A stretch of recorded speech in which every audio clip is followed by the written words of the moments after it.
Get this, a story that kicks off with a simple airport delay, but believe me, it spirals into this massive geopolitical drama. We're talking two nuclear powers and a brand new alliance that might be forming. Sounds like a crazy question, right? But the answer connects one person's passport to a huge military buildup, way up in the Himalayas. So let's dive in and see how a layover in Shanghai became a full-blown international incident. So picture this. It's November 21st. A UK-based Indian woman is heading to Japan. She's expecting a totally normal, routine flight. But what she got instead was, well, it was a detour that ended up making headlines all over the world. What was supposed to be a quick 3-hour layover turned into an 18-hour nightmare. I mean, almost right away, she gets pulled out of the line. And the reason, the problem, her passport listed her birthplace as the Indian state of Arunachala Pradesh. For the next 17 hours, she was passed between about 10 different officials, denied boarding over and over with no real explanation. It wasn't until Indian diplomats got involved that she was finally allowed to leave. But here's where this whole thing goes from a travel headache to a geopolitical bombshell. According to the traveler, the airport staff gave her a reason. They didn't just question her papers, they questioned her entire identity. They allegedly told her, "Arunachal is not part of India. You're Chinese." Wow, that one sentence just cuts right to the heart of a conflict that's been raging for decades. So no surprise, you end up with two completely different versions of what happened.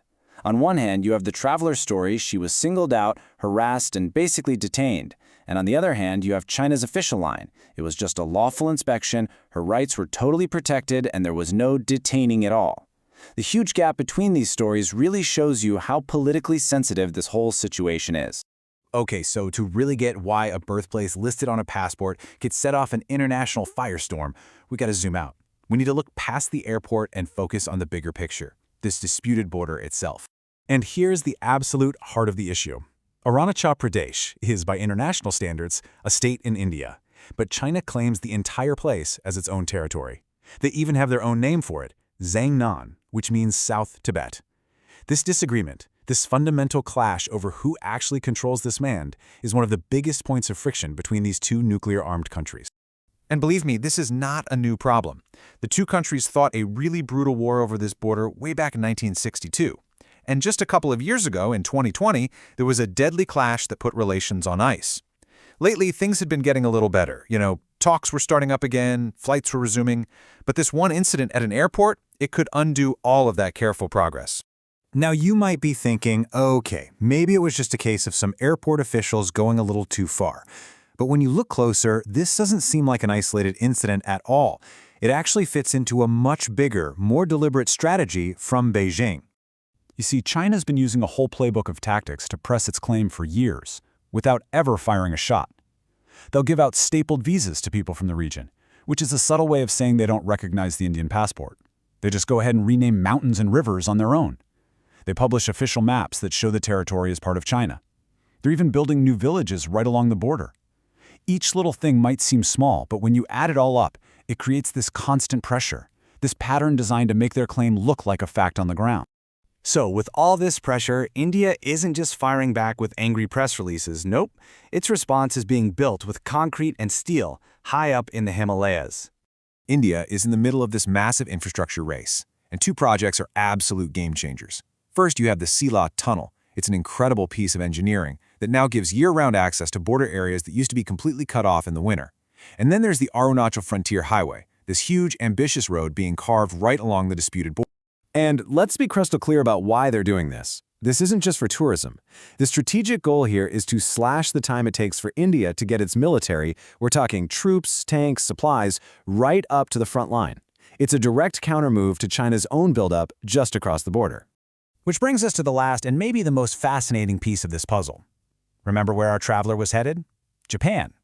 Well, it turns out that destination might be way more than just a coincidence, because a new player is stepping onto this high-stakes Himalayan chessboard. So why Japan? Well, because Japan has its own intense territorial dispute with China over some islands in the East China Sea. So you have these two major democracies in Asia, and both are facing direct territorial pressure from Beijing. That shared problem is giving them a really powerful reason to team up. And this isn't just some theory. It's already happening. Japan is a huge investor in India. especially in that strategic northeastern part of the country.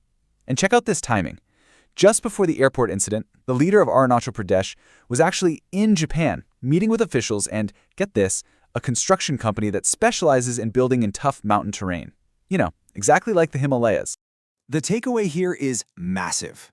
If Japan brings its top-tier technology and investment to help India build out its infrastructure in Arunachal Pradesh, that could totally change the situation on the ground. We're not just talking about better roads, we're talking about potentially shifting the entire strategic balance of power along one of the most contested borders in the world. And so we're left with this really powerful question.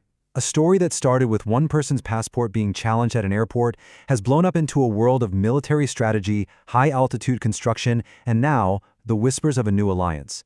It really makes you wonder, could a new partnership between Delhi and Tokyo be the next big move that redraws the map of the Himalayas?